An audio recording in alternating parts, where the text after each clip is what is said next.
What's going on, everybody? It's your boy 2Cheesecake. Welcome to episode 10 of my Pokemon Uranium Nuzlocke. In the last episode, we made it past the 6th gym, so now we're just going to jump right into it and get close to finishing the game. First thing we had to do was fight Theo. We completely destroyed him. It was very easy. After that, we went north into the cave and caught a Linkite, which we will not be using at all. Next, we went through the cave all the way north into the water route, where the only possible encounter was a Tubareel. After that, we made it to Silverport Town, where we got captured by some evil scientist guy, and there we met up with our good old friend Garlickid, and fought our way through the lab. While we were fighting the big bad evil science guy, we did end up losing our Gligar, but it's okay, because we were able to catch Garlickid, and after reforming my team a bit, we made our way north into the Ice Cave, where we caught a Foffer. And then, we kept going north until we got to the Ice Route, where we caught a Colarva. These new encounters would be very helpful for the rest of the run, but we might not use them if we don't lose any Pokemon. However, unfortunately, we did lose some Pokemon going through the Ice Route. We lost Sword Dude, the Daikatuna. I left him in on an earthquake, and he died. He could have carried us through the Ice Gym, but he's dead now. And what's worse, we lost Incandescent too. Our number one, our MVP. He was with us for so long, and now he's gone. We'll miss you, Incandescent.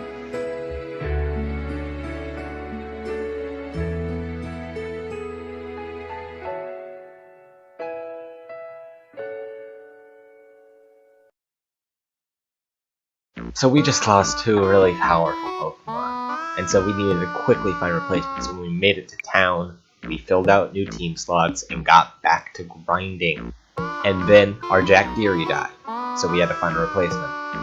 And then our Tubareel died, so we had to find a replacement. And then, when I was clearing out gym trainers, my Spinary died, and I just was too tired to replace it. So we were walking into the gym with 5 Pokemon. The reason why I decided to stop training up my Pokemon is because I was just so tired. It had been 6 hours of non-stop training. I just needed to get everyone to like 55, and then we were good for the gym. But when I was training up my final Pokemon, something happened. A wild, shiny Pokemon appeared. So that was a free encounter, and with that shiny Pokemon being a good omen, I knew that we were gonna survive the 7th gym.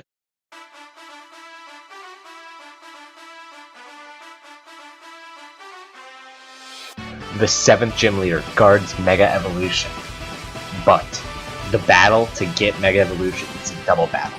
Me and Theo had to work together in order to win the Nuzlocke. So all I did was I used the bulkiest Pokemon ever, Fluffinter, and let Theo take out every single one of Vern's Pokemon. The gym was a wipe, we didn't lose anybody. However, after the fight with Vern, we have to fight Theo.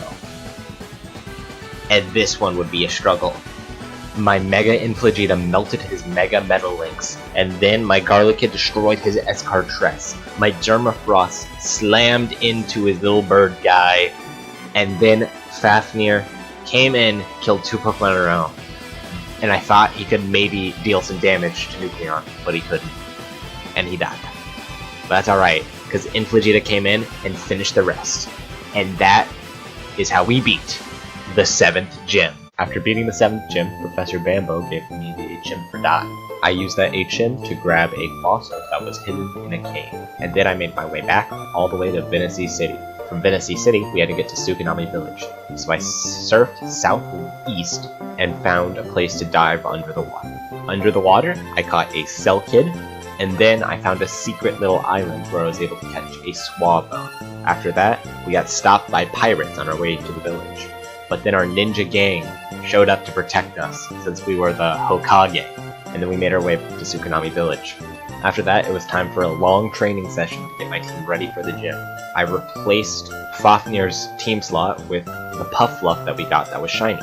It took me a couple hours to grind up, but then a Swabone, Destiny Bonded, and I didn't notice, and so I lost my shiny Puffluck. After Puffluck's death, I realized I needed to train a lot more, and the wild Pokemon were not providing enough XP for it to be fast enough. So, I went around the entire map and completed the Ninja Reunion side quest, so I could get access to the 6 Ninja EV trainers.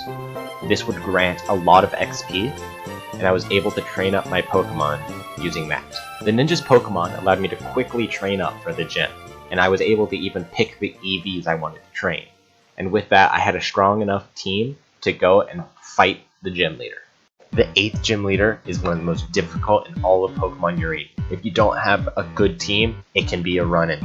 It's 2 difficult back-to-back battles, but luckily, I came prepared. For the first battle, I led with my Frostra and swept with Quivervance.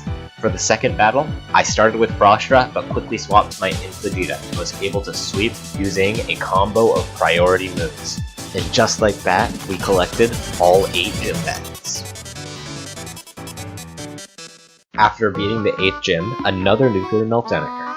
And I'm gonna be real, I have no idea what is going on with the story, so I am just going to try and summarize this the best I can. After clearing out the route with all the nuclear Pokemon, we caught a Chupacho, and from there we confronted the person behind all the nuclear meltdowns. Their name was Curie, and our father tried to stand up to them, but was about to get hit by a nuclear punch. And then Cameron showed up, apparently he faked his own death or something, and then he got hit with the cancer ray.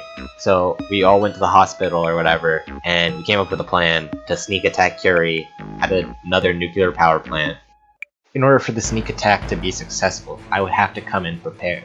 Curie has a very strong team of 5 Pokemon with all super effective moves against my entire party. So I had to train up a Pokemon to specifically destroy every single one of Curie's Pokemon. And that Pokemon was Joe the Espio. It took several hours of training, but I finally created the perfect Pokemon to destroy Curie.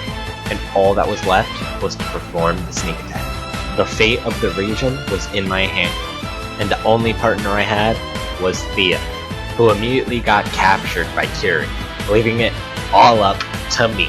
I had to do this mission all by myself, but luckily I had my team of Pokemon to back me up, and after trekking through the entirety of the nuclear power plant, we were able to defeat Curie using only 1 Pokemon. And with the defeat of Curie, the only hurdle I had before finishing the game was the Pokémon League. In order to get to the Pokémon League, we first had to make it through Victory Road, and I already knew that this would be a challenge. I was expecting some losses, but I wasn't expecting the amount of losses that I had. We lost Frosty Fresh, the Frostra. We lost Joe, the Espeon, and we lost Felicia, the Infligita. These were 3 of our best team members, and now we were not able to use them for the hardest section of the game. So we had to reshape our team and hope that we could win.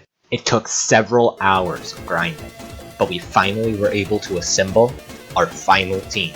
Haley, the Hagros, Dracula, the Garlic Kid, Terrace, the Voltagaru, Moss, the Jellin, Dart, the Siren Tide, and Arnold, the Dermfrost.